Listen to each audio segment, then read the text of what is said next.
Hello friends, இன்றைக்கி நம்ம சேனலில் என்ன பார்க்க போகிறோன்னா, மிகவும் முக்கியமான எச்சரிக்கையான ஒரு ஆன்மீக ஜோதிட தாள்களை தான் இப்போ இந்த வீடியோவில் பார்க்க போகிறோம். ஆக்சுவலி தற்போது பார்த்தீங்கன்னு வச்சுக்கோங்களேன், மிகவும் முக்கியமான 4வது மாதமான ஏப்ரல் மாதமானது 2025 ஆண்டில் நடந்துகிட்ருக்கு. இந்த ஏப்ரல் மாதத்தில் நிறைய முக்கியமான விஷயங்கள்லாம் நடக்கும்.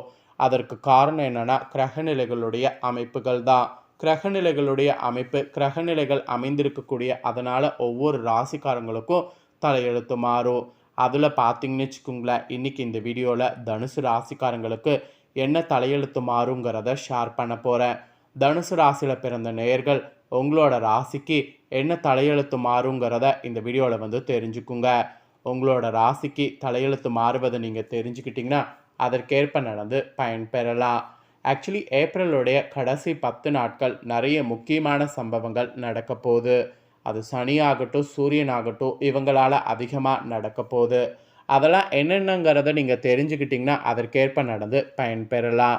இப்போ ஏப்ரல் மாதத்தில் என்ன ஒரு தமிழ் மாதம் நடக்குதுன்னா, சித்திரை மாதமானது நடக்குது. சித்திரை மாதங்கிறது தமிழ் மாதத்தில் முதலாவதாக வரக்கூடிய மாதம். இந்த மாதத்தில் சூரியன் பார்த்தீங்கன்னு வச்சுக்கோங்களேன், மேஷ ராசியில் பயணம் செய்கிறாரு. அதனால் இது மேச மாதம் என்றும் அழைக்கப்படும். மேச மாதம்னு சொல்கிறத விட இது ரொம்பவே பார்த்திங்கன்னு வச்சுக்கோங்களேன், முக்கியமான ஒரு தெய்வீகமான மாதம் என்று சொல்லலாம். காரணம் என்னென்னா, சித்திரை மாதத்தில் நடக்கக்கூடிய மிக முக்கியமான விசேஷங்கள் தான். சித்திரை மாதத்தில் நிறைய முக்கியமான நாட்களும் அவற்றினுடைய சிறப்புகளும் இருக்குது. அதை தான் இப்போ இந்த வீடியோவில் ஃபஸ்ட்டு சொல்ல போகிறேன். ஆக்சுவலி சித்திரை மாதத்துடைய முக்கிய நாட்களும் அவற்றின் சிறப்புகளும் முதல்ல தெரிஞ்சுக்குங்க. அதுக்கப்புறம் மற்றதை இந்த வீடியோவில் பார்க்கலாம். ஸோ ஃபஸ்ட்டு சிறப்புகளையும் அவற்றினுடைய இதையும் தெரிஞ்சுக்கிட்டால் ஏப்ரலுடைய கடைசி 10 நாட்கள் என்னென்னலாம் ஆன்மீக ரீதியாக முக்கியமான நாட்கள் அப்படிங்கிறத நம்ம தெரிந்து கொள்ளலாம். சரி வாங்க, சிறப்புகளை ஃபஸ்ட்டு பார்க்கலாம். தமிழ் மாதங்களில் முதல் மாதமாக சித்திரை மாதம் தமிழ் வருடத்தின் பிறப்பாக கருதப்படுது. புதிய தமிழ் வருடத்தின் பிறப்பாக கருதப்படுது. சித்திரை மாதத்தில் பல முக்கியமான சிறப்பு நாட்கள் இருக்குது.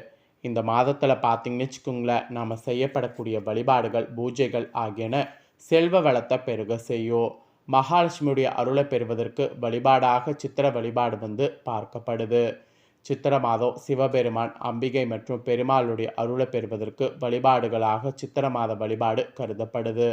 சித்திரை மாதத்தில் வரக்கூடிய முக்கிய நாட்களுக்கான சிறப்புகளை பற்றி கண்டிப்பாக நாம் தெரிந்து கொள்ளணும்.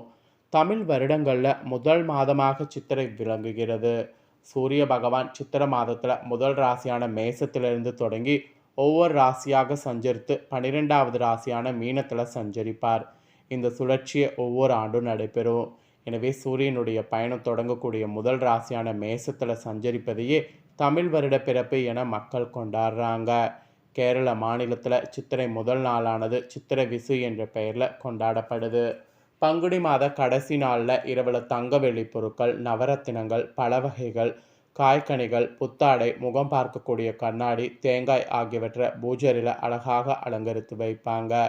மறுநாள் அதிகாலையில் இருந்தும் அந்த மங்கள பொருட்களை தான் முதல்ல பார்ப்பாங்க. இதனால் அந்த ஆண்டு முழுவதும் செழிப்பாக இருக்கும் என்ற நம்பிக்கையானது மக்களிடம் இருக்குது. இதனாலேயே இது ஒரு சிறப்பான நாளாக கருதப்படுது. அப்புறம் இந்த சித்திரையில் வரக்கூடிய 2வது சிறப்பான விஷயம் என்னென்னா, சித்ரா பௌர்ணமி.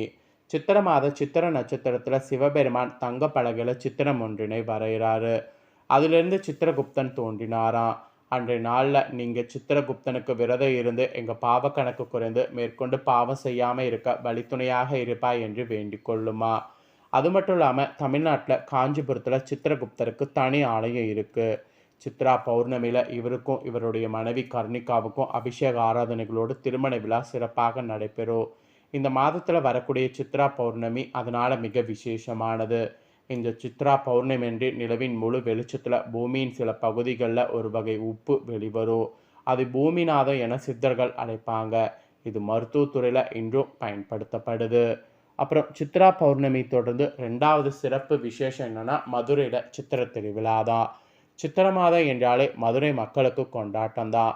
இந்த மாதம் முழுவதும் மீனாட்சி திருக்கல்யாணம், அழகர் ஆற்றில் இறங்குவது என பல விசேஷங்கள் உண்டு. மீனாட்சி திருக்கல்யாணத்துக்கான அண்ணன் அழகர் சகலவிதமான ஏற்பாடுகளோடு புறப்படுவார். தான் செல்வதற்கு முன்பே மீனாட்சி சொக்கநாதர் திருமணம் நடந்துவிட்டது எனக்கூடிய தாள்கள் வைகை கரையை அடையும் போது அவருக்கு பார்த்தீங்கன்னு வச்சுக்கோங்களேன் கோபம் வந்துடும். கோபத்தோடு அப்போவே பார்த்தீங்கன்னு வச்சுக்கோங்களேன் ஆற்றில் இறங்கி அப்படியே வண்டியூர் போய் விடுவார். அழகர் ஆற்றில் பார்த்தீங்கன்னு வச்சுக்கோங்களேன் இறங்குவதற்கான இன்றளவுக்கும் பார்த்தீங்கன்னு வச்சுக்கோங்களேன் வெளியூர்லேருந்து மக்கள்கள் குவிவாங்க, அலையலையாக வருவாங்க. இது 2வது பெருந்திருவிழா. அப்புறம் 3வது என்னன்னா அட்சய திருதிங்க. அட்சய திருதி என்பது சித்திர மாதத்தின் வளர்பிறையின் 3வது நாளான திருதியில் கடைபிடிக்கப்படுது. அட்சய என்றால் எப்போதும் அல்லல்ல குறையாத என பொருள்படும். அதாவது இந்த நாளில் செய்யப்படக்கூடிய நல்ல செயல்களான தான தர்மங்கள் அல்லல்ல குறையாத அதிக பலனை தரும். ஆக்சுவலி பார்வதி தனது பிறந்த வீட்டுக்கு வந்ததும் பரசுராமர் அவதரித்ததும் இந்நன்னாளில் தான். அதனால் அட்சய திருதி அன்று உங்கள் ராசிக்காரங்க தயிர் சாதம் தானம் செய்திங்கன்னா ஆயுள் பெருகும். இனிப்பு பொருட்கள் தானம் செய்தால் திருமண தடாகலும். உணவு தானியங்கள் தானம் செய்தால் விபத்துக்கள் அகால மரணம் போன்றவை ஏற்படாது. கால்நடைகளுக்கு இந்த நாளில் தீவனம் அளித்தால் வாழ்வு வளமானது பெருகும். ஆக்சுவலி அட்சய திருதி இந்த டைம் வந்து ஏப்ரல் 30ஆம் தேதி வர இருக்குது. அட்சய திருதி நாளில் நீங்கள் தங்கம் வாங்கினால் இல்லத்தில் செல்வம் குவி என்பது ஒரு இது. சித்திரையில் வரக்கூடிய அட்சய திருதியில் வசதி படுத்தவங்க தங்கம் வாங்கலாம். தங்கம் வாங்க முடியாதவங்க ஏதாவது ஒரு மங்கள பொருட்கள் வாங்கலாம். மஞ்சள், உப்பு இந்த மாதிரி குடும்ப செல்வ செழிப்போடு திகழும் என்பது இதன் மூலிமா சொல்லலாம். இந்த தினம் சுக்கிர பகவானுக்குரிய வெள்ளை நிறத்தால் ஆன பச்சரிசி, மல்லிகைப்பூ போன்ற பொருட்களை வாங்கலாம். மகாலட்சுமிக்கு பால் பாயாசப்படுத்தி வழிபாடு கூட செய்யலாம். இதனால் செல்வ வளம் பெருகும் என்பது ஒரு ஐதீகமாக சொல்லப்படுது. அப்புறம் சித்திர மாத வளர்பிறையில் பஞ்சமியில் திருமகள் பூலோகத்திற்கு வந்ததாக கருதப்படுது. எனவே இந்த நாளில் லக்ஷ்மி பூஜை செய்து வழிபாடு செய்திங்கன்னா செல்வம் பெருகும். சித்திர மாத வளர்பிறை அஷ்டமியில் அம்பிகை அவதரித்ததாக கருதப்படுது. இந்த நாளில் புனித நதிகளில் நீராடுவது சிறப்பாக கருதப்படும். இதெல்லாம் தாங்க சித்திரையில் வரக்கூடிய சிறப்புகள். இந்த சித்திரையில் வரக்கூடிய சிறப்புகளை நீங்கள் தெரிஞ்சுக்கணுங்கிறதுனால தான் சித்திரையுடைய ஃபுல் சிறப்புகளும் ஷேர் பண்ணேன். இப்போ சித்திரையுடைய சிறப்புகளை தொடர்ந்து உங்களோட ராசிக்கு என்ன பலன் கிடைக்குங்கிறத ஷேர் பண்ண போகிறேன். தனுசு ராசிக்காரங்க ஏப்ரலுடைய கடைசி 10 நாட்கள் என்ன பலன் கிடைக்குங்கிறத தெரிஞ்சுக்குங்க. மூலம், பூரடம், உத்திராடம் 1ஆம் பாதத்தில் பிறந்தவங்களுக்கும் நான் சொல்லக்கூடிய கணிப்பு கரெக்டாக இருக்கும். சாதனவில் என்பதற்கேற்ப சராசரி மனிதனாய் பிறந்து நல்ல செயல்கள் செய்து பொறுப்பாக பணி செய்து பேரும் புகழும் பெருமை அடையக்கூடிய தனுசு ராசி அன்பர்களுக்கு இந்த மாதம் கடைசி 10 நாள் பொருளாதார மேன்மை புகழும் நிறைவாக கிடைக்கும். புத்திரர்கள் தவறான பழக்க வழக்கங்கள் உள்ள நபர்களோடு சேர்ந்து சிரமப்படக்கூடிய வாய்ப்பு உள்ளதால் விழிப்புணர்வோடு செயல்படுவது நன்மை தரும். கணவன் மனைவி குடும்ப ஒற்றுமையில் சிலருடைய குறுக்கீடுகள் மனக்கசப்புகள் தோன்றி பின்னர் படிப்படியாக நிலைமையானது சீராகும். அப்புறம் உத்தியோகத்தில் உங்களுக்கு வருமான வரித்துறை, சுங்க லாபம், தணிகத்துறை ஆகியவற்றில் உயர் பதவி வகிப்பவர்களுக்கு உங்கள் துறை சார்ந்த ஊழியர்கள் ஒத்துழைப்பு குறைவினால் இடமாற்றம் அல்லது துறை சார்ந்த அதிகாரிகளுடைய நெருக்குதல்கள் ஆகியவற்றுக்கு ஆளாகி புதிய அனுபவ பாடங்களை பெறுவீங்க. அப்புறம் தொழிலதிபர்கள் உங்கள் தொழிலில் சிறிது சுணுக்கமான நிலை அடைவீங்க. வெளிநாடுகளுக்கு ஏற்றுமதி செய்வீங்க. புதிய ஒப்பந்தங்களை பெற்று முன்னேறுவீங்க. பொருளாதார வரவுகள் சமச்சீராக இருக்கும். நற்செயலுக்கேற்ப புகழானது உங்களுக்கு கிடைக்கும். அதுக்கப்புறம் பெண்கள் உங்களுக்கு முன்னேற்றம் காண்பீங்க. வாழ்க்கை துணையோடு இருந்து வந்த வீண் வாதங்களை தவிர்க்கணும். அடிக்கடி அவசியம் இல்லாமல் பயணம் செய்வதையும் தவிர்க்கணும். பணியிட மாற்றம் உறுதிப்படுத்தப்படுவது இருக்குது. பெற்றோர்களுக்கு உதவி செய்வதால் மிகுந்த நன்மைகள் உண்டாகும். அப்புறம் கலைத்துறையினர்களுக்கு சிறந்த நிலைக்கு வரலாம். வேலை விஷயமாக பயணம் மேற்கொள்ள வேண்டியது இருக்குது. அதிகமாக உழைக்க வேண்டியது இருக்குது. வாய்ப்புகள்லாம் அப்போ தான் வந்து குவியும்.